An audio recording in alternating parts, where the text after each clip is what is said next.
were a bit cheesy, but personally I think they're due a revival.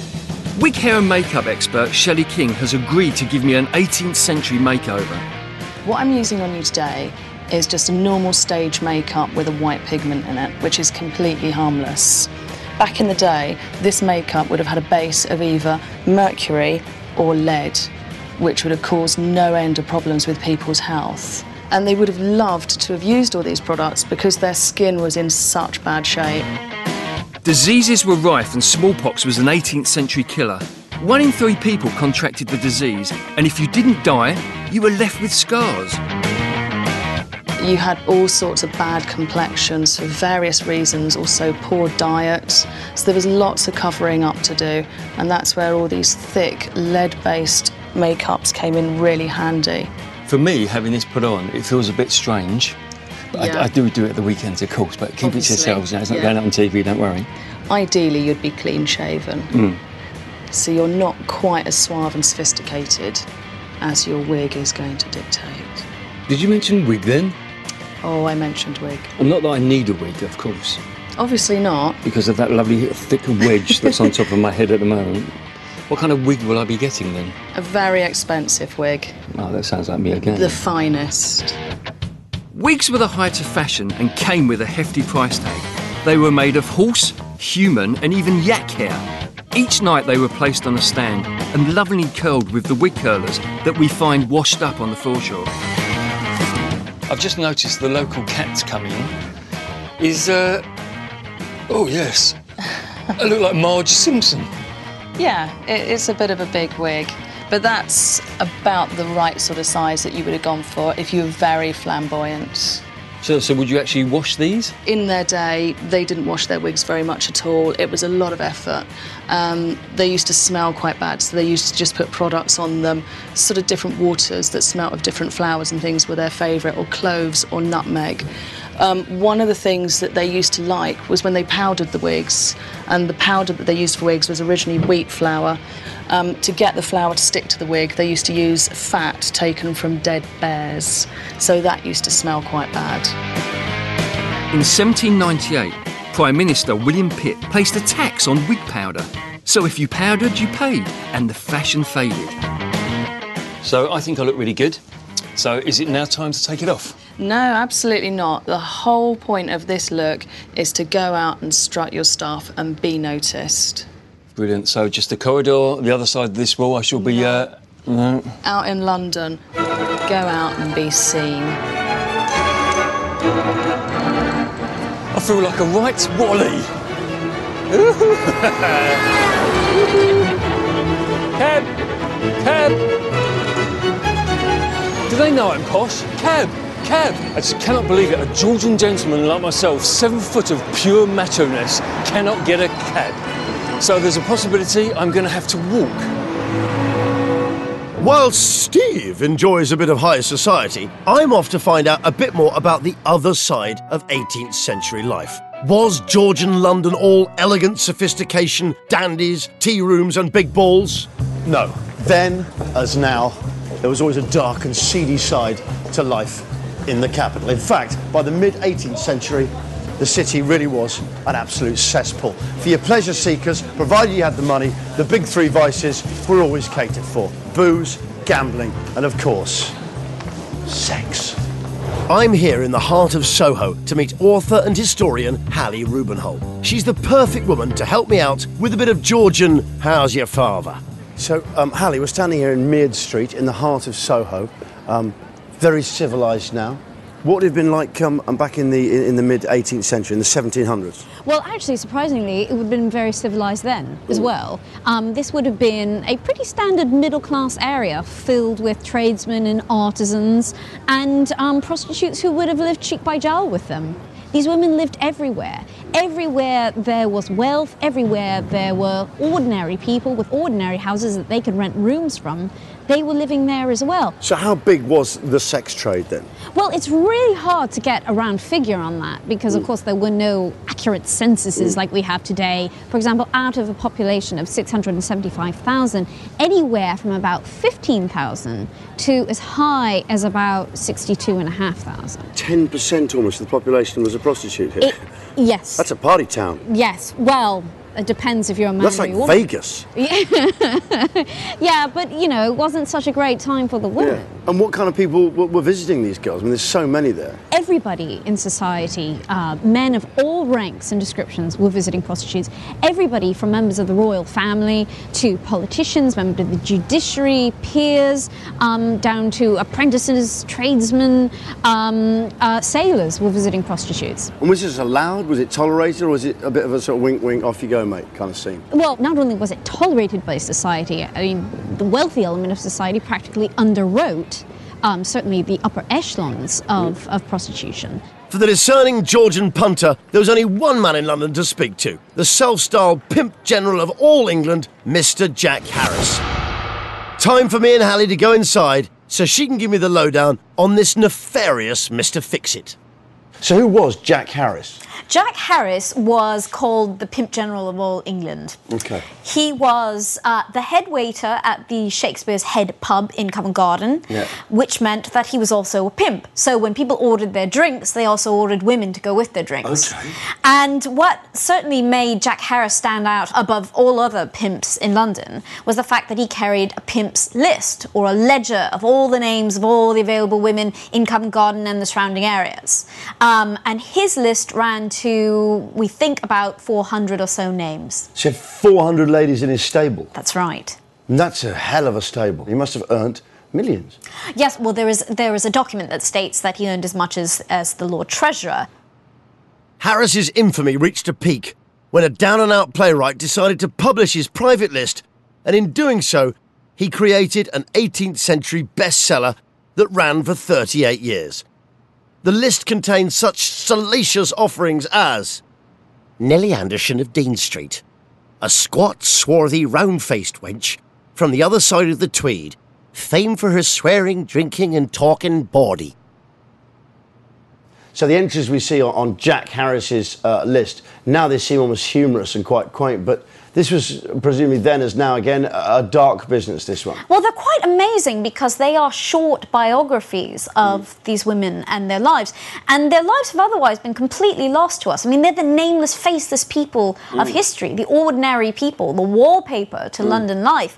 And we actually have names, addresses, ages, but also background. And so they listed that, but they also listed stuff like how many children she may have had, if she'd been married, if somebody abandoned her, where she's from. So it really is it's an extraordinary sort of historical record of people otherwise history wouldn't have had any note of at all. In fact, the unmentionables of history. Yes, absolutely. And not only that, was, you know, a lot of the, well, a large percentage of the women who went into prostitution were poor. And the poor were regarded as really no better than animals. And the women, poor women, were the lowest of the low.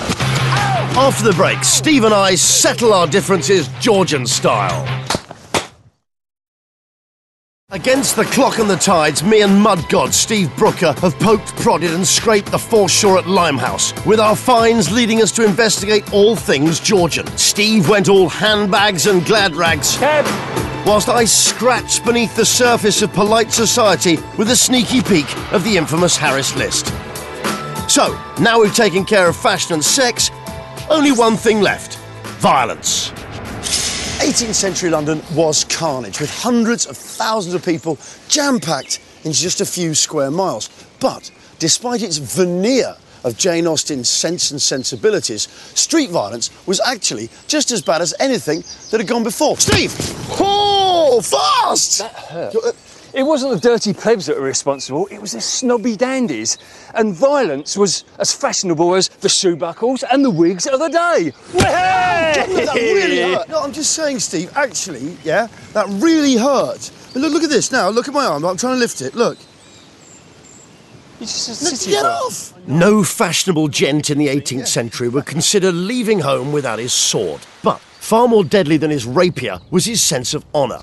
Steve and I have travelled to Kenwood House on Hampstead Heath, a magnificent building that was remodelled in the late 1700s and even has its own duelling ground. We're meeting up with duelling expert Joe Pugh to find out how a simple slight could lead to a swift death in the 18th century. Oh, sorry.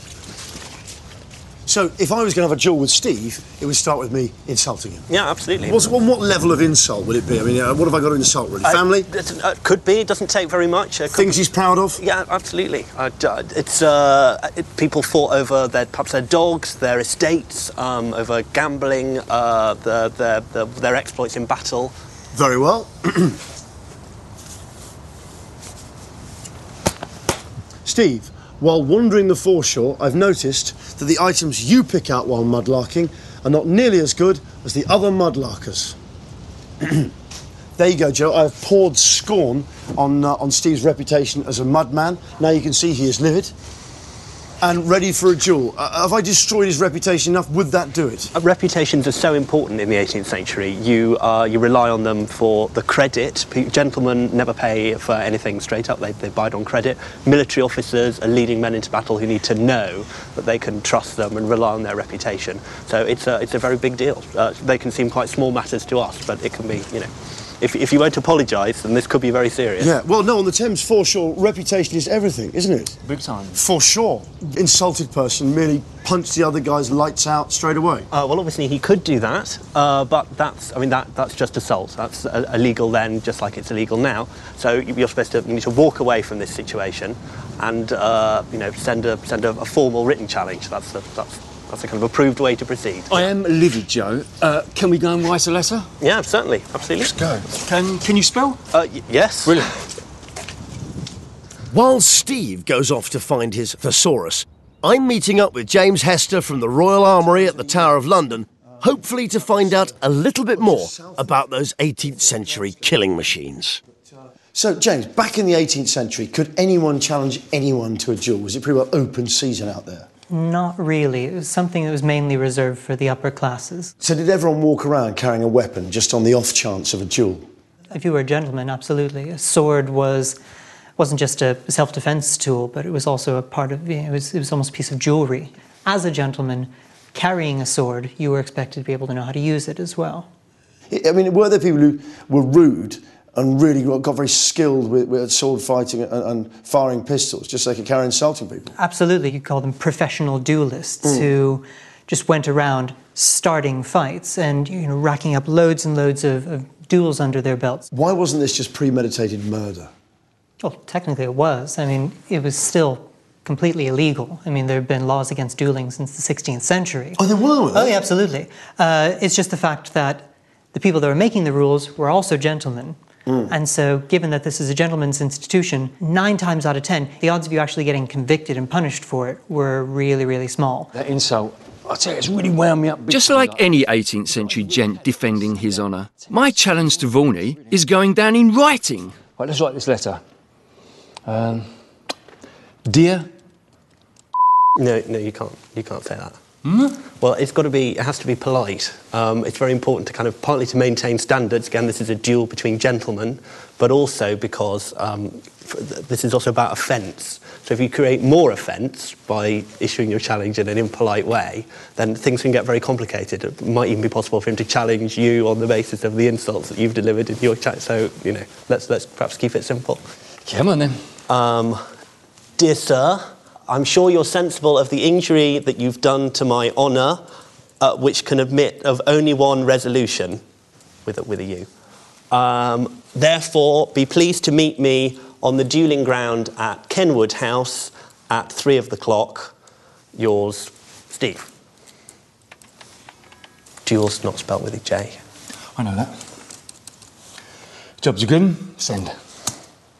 Did every aristo have those kind of cased duelling pistols you occasionally see in sort of auctions and stuff? Sometimes, yeah. I mean, again, they were a fashionable gentleman's accessory. Whether you ever actually used them... Hang on a second, sorry. Well, don't look. That is an email from Steve.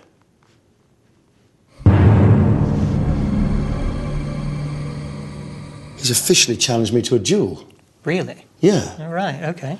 What's the procedure? What do I do now? Well, don't reply. First things first is you have to appoint a second. Okay. Because you don't really do anything at this point. It's the job of the second to arrange everything. Okay. So this is a person who is the same status in society as you are, fellow gentleman, who, frankly, you would trust with your life. A friend I'd trust in my life? No. No, I can't actually think of one. What are you doing this afternoon? Oh, nothing really. Right, you're in. What's your first job? Oh, okay. Well, my first job is to try to put the duel off completely, because there is a way... No, never. This is going down the wire. This is not going to happen. All you have to do is apologise. Otherwise, you're risking your life. No way. I'm not going to apologise to Brooksy. I'm not going to grovel around that toe rag. No way. No way. You're kidding. Are you sure? Absolutely positive. We're going to duel. We are going to duel. So, apology or death? You're choosing death. Definitely, rather than grovel to Brooksy. Damn right. All right. So, the challenge has been issued, the time and venue set, there's only one thing we need. So these are the traditional duelling weapons from the 18th century, the swords that are popular in the first part of the century, and then the pistols that become more popular from the 1760s onwards. They're designed to be light and flexible, and the stance is something like this. I'm liking it. Lunge like that. So do you want to have a go? Yes, I do, my good second. So it is the teapot stance. Yeah, bend the knees, and the feet are kind of in an L shape. And then the lunge forward, And then the lunge, I'm going to get out of your way. Vaughanie, this is for you. By the mid-18th century, pistols had replaced the rapier as the weapon of choice for aggrieved Georgian gents. So you've picked up the guns here, so this is like, this comes afterwards, but this is, I suppose, more of a killing machine than the swords themselves. No, not necessarily, because it's quite difficult to run somebody through just a little bit. So actually the pistols, you've got a very good chance of missing, you've got a very good chance of misfiring. And so pistol duels are actually less dangerous than sword duels. But yeah, you're saying that, but surely the point of a duel is to actually, to kill somebody, to kill your opponent. No, that's not what it's all about at all, because a duel is a matter of honour, and so the important thing is that honour is satisfied. The other thing you can do is fight to what's called first blood. So you might agree that as soon as it's visible to the seconds that blood is, on your shirt or whatever, that they will step forward and stop the duel, and the person who's bleeding is the person who's lost. So if I've cut myself shaving in the morning, and I stand there with it over here, and all of a sudden I reveal my cut mark for my shaving, does that get me out of the duel or not? Well, I'm shocked, I thought you were a gentleman. Not when it comes to fighting Vaughanie. You just want to kill Vaughanie, that's all you want to do. Unfortunately, health and safety laws mean Steve and I can't actually kill each other. So for us, it's paintball guns at dawn. Well, actually, as I do a morning radio show, breakfast thing, it's more like 2:45. But you get the point. Now, what's most important, Johnny, you have to stay relaxed, you have to stay focused, you have to stay steady. What was the second one? Focused. Focused. One shot, yeah? Feeling good? Yes? Yeah. One shot. Good. Coming for you, Steve. Getting down.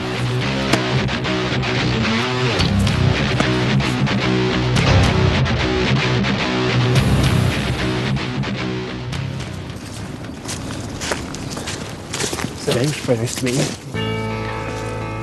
Well, we're here at the appointed time, the appointed place from the challenge. There's one last chance to make an apology between the two of you, and we can cut the violence out of this. You should apologise and shake hands. Yeah. Since you refuse to apologise, the terms of the duel are this. We, the seconds, are going to check over the weapons, then we're going to pace out the distance, and then at the given signal, you will turn and fire.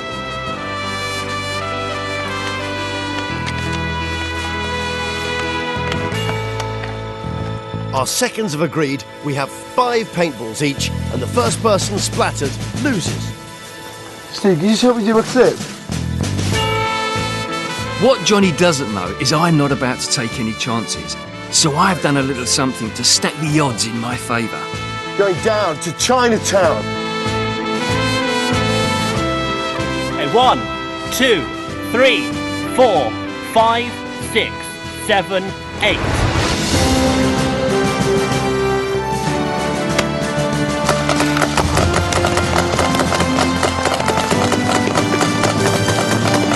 Steve, I got you easily there. Oh, you God! Ow! Ow! Ow! Ow! Steve! Ow! Have you got any in here? Steve, will you f***ing play? Ow!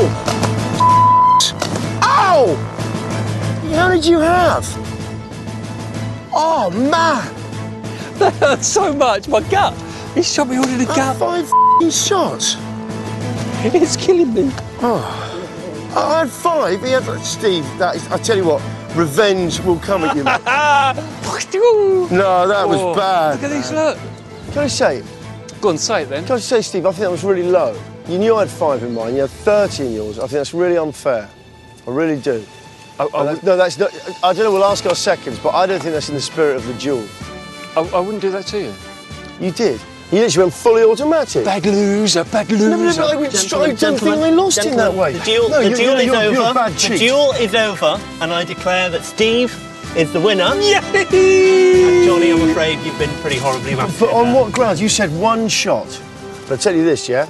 You know that wasn't a good victory. If you can go home and be happy with yourself, fair enough. Yeah, I can. It's me, I could have my head held high if my neck didn't hurt so much.